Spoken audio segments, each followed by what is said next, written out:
All right, everybody, it's me. I have another resin reveal. I'm not going to do the pirates because they're still kind of tacky. When I tried to pull out the crossbones, they were like bending, and that's a sure sign that the resin hasn't cured. And I wish it could, because this one is going to be really cute. I wrote in letters, pirates win, because I always go for pirates versus ninjas.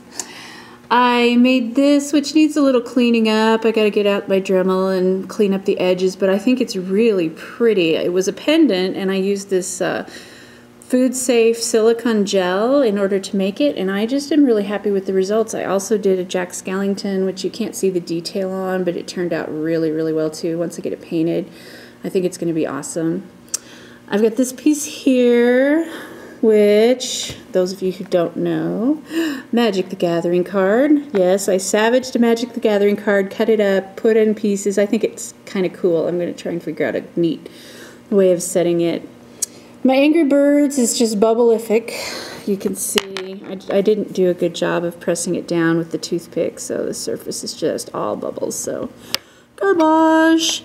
And then this one, I have the worst time with letters. I think what I do is I push them down to the bottom, and then I put the computer piece in. See how it's fallen down? And I always thought that that would set the letters, but what it looks like it's doing is flipping the letters on me. And so I need to figure out, I think what I'm going to start doing is just doing a half cast with the lettering, and then once it gets set a little bit, then drop in the computer piece. Because I really think these are neat, but I just can't get it right. Same thing happened with Nerds Rule. My E's over here and upside down, so nerds, I guess, roll.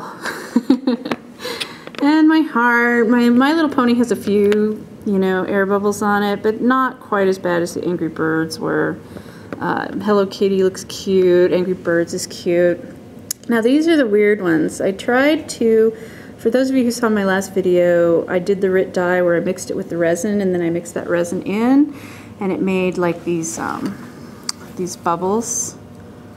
See, and I really kind of like that result, and so I was trying to recreate it and see what the RIT dye would do just all by itself.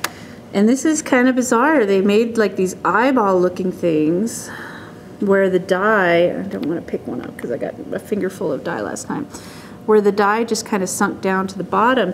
And these that have a lot of dye, that have the big circle, the dye is still oozing through the resin. The resin never cured over it. So I'm going to polyurethane them because I think they're kind of interesting looking, and I might be able to do something with them, but I don't know. So my thinking on these is I'm going to try maybe next time just doing a half cast with the glitter, and then maybe drop in some lighter colored RIT dye, like you know, maybe a light pink or a yellow or something, and then put some items in there that will float around inside the RIT dye, and so you have kind of a liquid center. I think that'll be kind of cool. But also I have some finished pieces.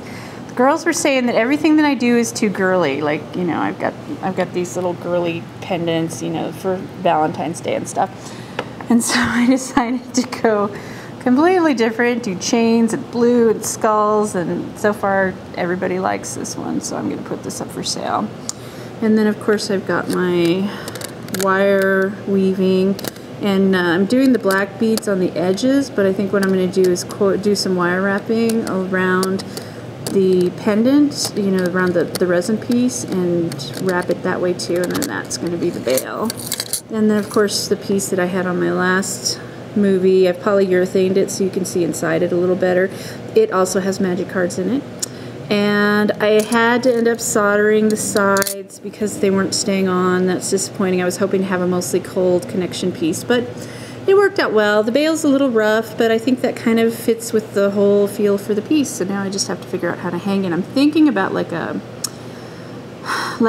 collar, like a pounded kind of collar. I don't know. We'll see what I do with it.